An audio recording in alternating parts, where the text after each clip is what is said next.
sa inyong lahat. Na-surprise po ba kayo?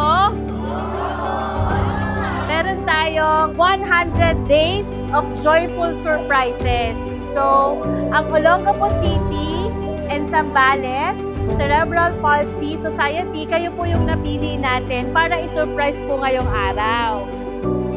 I really like this event because I get to see my PWD friends.